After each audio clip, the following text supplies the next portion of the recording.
Hello guys, welcome back to my YouTube channel and I hope you guys are doing well.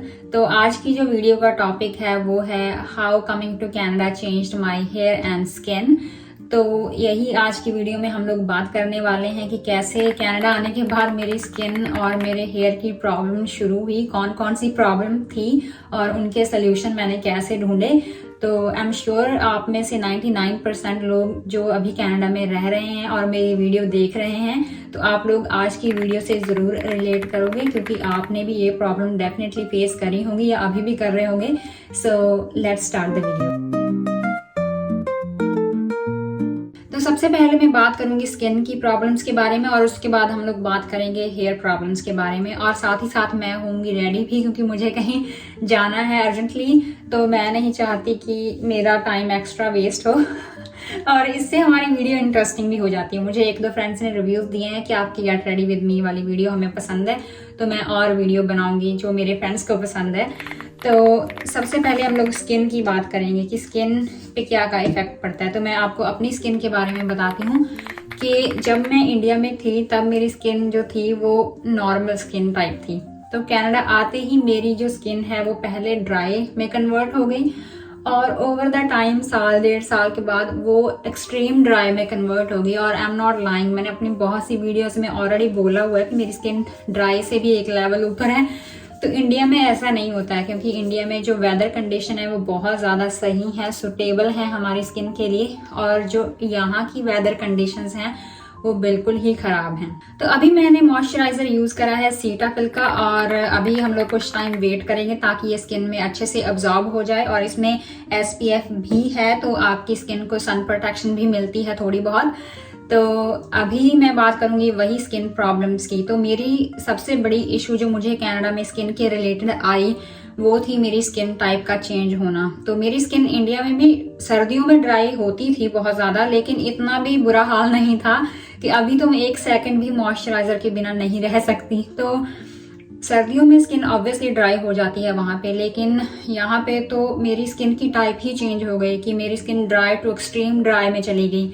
और इसके अलावा जो मुझे problem आई थी वो थी हाइपर पिगमेंटेशन। मेरे दोनों जगह पे थोड़ी थोड़ी यहाँ पे स्किन मेरी ब्लैक हो गई थी और यहाँ पे भी हो गई थी। पहले तो बहुत ज़्यादा थी, लेकिन ओवर द टाइम मैंने आई थिंक मैं किसी भी प्रोडक्ट को क्लेम नहीं करूँगी, हो सकता है कि मैं सनस्क्रीन रेगुलर यूज़ करती रही उसकी वजह से मेरी हाइपर पिगमेंटेशन 99% चली गई है। और इस साइड तो बहुत ही बड़ा मार्क था और वो क्लियरली विजिबल था। इवन के वीडियो कॉल पे भी मेरे फ्रेंड्स नोटिस कर पा रहे थे कि यहाँ पे ब्लैक ब्लैक सा क्या हो गया तुम्हें। तो वो चीज़ें थी कि मैंने सनस्क्रीन यूज ही नहीं करी पहले 1-2 साल जब मैं कनाडा आई थी। तो सनस्क्रीन यूज ना करने की वजह थी लैक ऑफ नॉलेज। तब मुझे पता ही नहीं था कि सनस्क्रीन यूज करनी चाहिए, हमारी स्किन को डैमेज हो सकता है और यहाँ की धूप जो है वो बहुत ज़्यादा डैमेजिंग है आपकी स्किन के लिए। तो ये चीज़ें तब बहुत कम लोग डिस्कस करते थे। अभी तो सभी को पता है कि सनस्क्रीन ज़रूरी है धूप में जाने के पहले लगानी, राइट। और अभी तो लोग सर्दियों में भी लगाते हैं सनस्क्रीन अगर धूप बाहर नहीं भी है तो। और मेरी बहुत सी फ्रेंड्स को भी सिमिलर प्रॉब्लम्स ही आई थी और उनमें से कईयों की ये भी कंप्लेंट रही है कि उनको जो ब्लैक हेड्स हैं वो सडनली आना शुरू हो गए हैं, और कईयों के जो हेयर ग्रोथ है वो बढ़ गई है, फेस पे फेशियल हेयर एक्स्ट्रा आ रहे हैं which is due to hormonal changes और डाइट चेंजेस ऑब्वियसली। और इसके अलावा एक्ने बहुत ज़्यादा बढ़ गई हैं। 1-2 मेरी फ्रेंड्स के बिल्कुल ऑपोजिट रिव्यूज़ हैं, वो बोलती थी कि इंडिया में हमारी स्किन पे एक्ने बहुत ज़्यादा थी, यहाँ पे आके कम हो गई है। तो which is a good thing, लेकिन अपोजिट बोलने वाले ज़्यादा हैं कि हमारी स्किन ख़राब हुई है, एक्ने आने शुरू हो गए हैं और हमारी स्किन पे ब्लैक हेड्स आ रहे हैं और स्किन ड्राई हो चुकी है। तो ये 3-4 प्रॉब्लम्स हैं जो स्किन की आपको कनाडा में आ सकती हैं। तो मुझे लगता है कि मॉइस्चराइजर कम्प्लीटली अब्जॉर्ब हो चुका है स्किन में, और अभी मैं लगाऊंगी अपना फाउंडेशन। और आज मैं ज़्यादा फाउंडेशन नहीं लगाऊंगी, इसी वजह से मैं अपने फिंगर से ही इनको ब्लेंड करूंगी। तो अभी मैं आप लोगों से बात करूंगी कि सॉल्यूशंस मैंने क्या क्या निकाले हैं। तो सबसे पहला सॉल्यूशन, तो जब मेरी स्किन बहुत ज़्यादा एक्सट्रीम ड्राई होना शुरू हो गई तो मैंने अपना मॉइस्चराइजर एक दिन भी स्किप नहीं करा। इंडिया में ऐसा होता था कि हम लोग सिर्फ मॉइस्चराइजर लगाते थे जब सर्दियों होती थी, है ना। वहाँ पे 3-4 ही होते थे, निविया था, एक बोरोलीन था, एक बोरो प्लस था, और एक वैसलीन, यही 3-4 थे इंडिया में तो हमारे पास। और यहाँ पे तो इतने ज़्यादा है, plenty of moisturisers are available here. And इसके अलावा स्किन केयर तो भर भर के, हाइलुरोनिक एसिड ये वो तो यहाँ पे तो हमारे पास बहुत ज़्यादा ऑप्शंस हैं, लेकिन जो मेरा नंबर 1 सोल्यूशन रहा है वो है मॉइस्चराइज़र।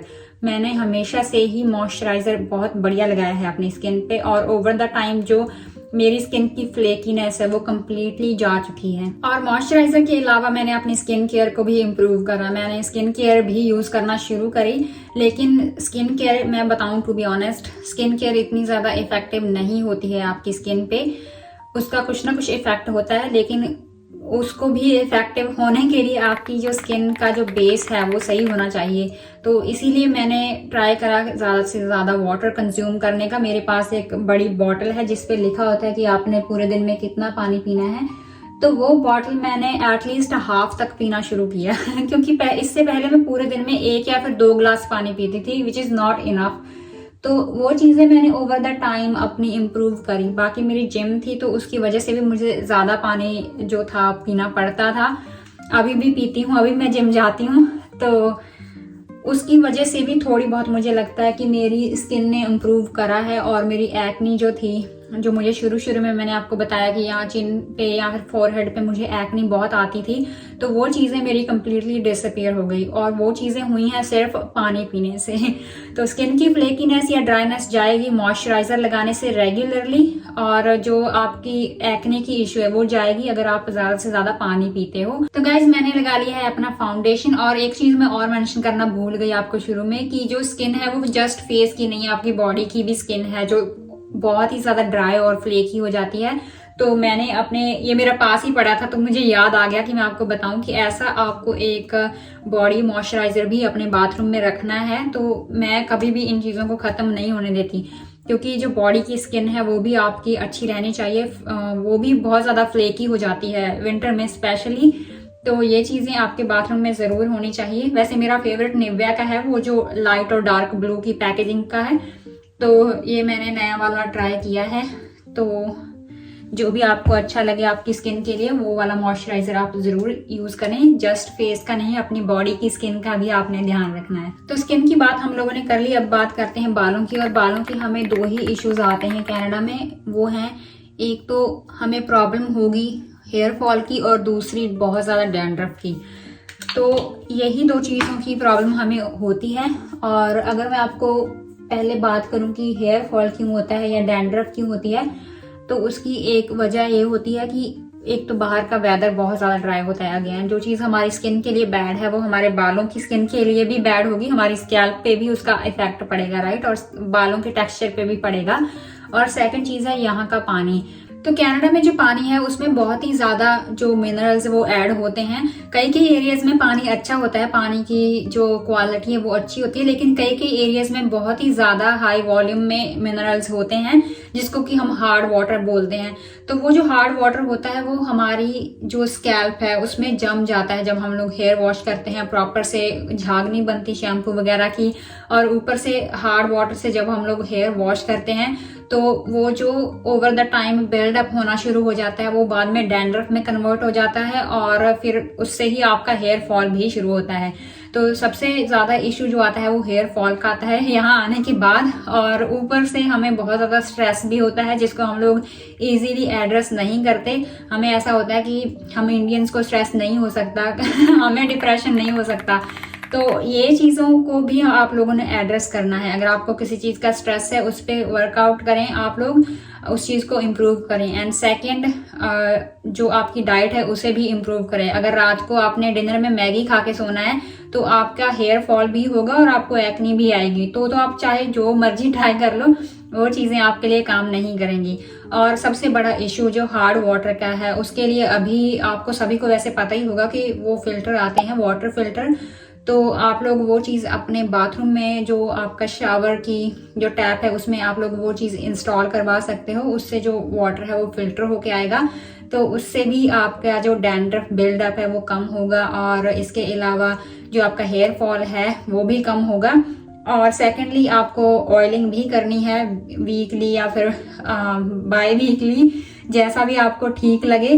तो मैं डिफरेंट टाइप की ऑयलिंग करती हूँ और मैंने अभी अपना ये हेयर बैंड रिमूव करा है आपको दिखाने के लिए कि अगर आप लोग ये देखो, छोटे छोटे बाल जो मेरे खड़े हो चुके हैं यहाँ पे, पता नहीं मुझे कैमरा में क्यों कम दिखाई दे रहे हैं, लेकिन ये सारे नए बाल हैं जो अभी आना शुरू हुए हैं। एंड पास्ट 1.5 ईयर मेरा इतना ज्यादा हेयर फॉल हुआ था, आपको शायद मेरे बाल हेल्दी लग रहे होंगे, लेकिन मेरे बालों में ड्राइनेस इतनी ज्यादा बढ़ चुकी है और मेरे बाल इतना ज्यादा गिर चुके हैं कि अभी मेरे बालों का सिर्फ ये 2 हिस्से ऑलरेडी गिर चुके हैं, या तीसरा बचा है। लकीली मेरे बाल बहुत ज्यादा हैवी थे, तो अभी मेरे बालों की ग्रोथ आना शुरू हुई है क्योंकि मैंने अपने बालों का ध्यान रखना शुरू करा है। मैं डैंड्रफ बिल्डअप नहीं होने देती और ऑयलिंग भी जब मुझे टाइम मिलता है करती हूँ। आप ऑलिव ऑयल, कोकोनट ऑयल या फिर आलमंड ऑयल, जो भी आपको सही लगे, या फिर रोजमेरी जिससे आपके बाल नए भी आते हैं, तो रोजमेरी ऑयल बहुत ज्यादा पॉपुलर हुआ था, तो वो भी आप ट्राई कर सकते हो। तो गाइस अभी बारी है आईलाइनर की और मैं जल्दी से आईलाइनर लगा के वापस आती हूँ और फिर हम लोग इस वीडियो को रैप अप करेंगे।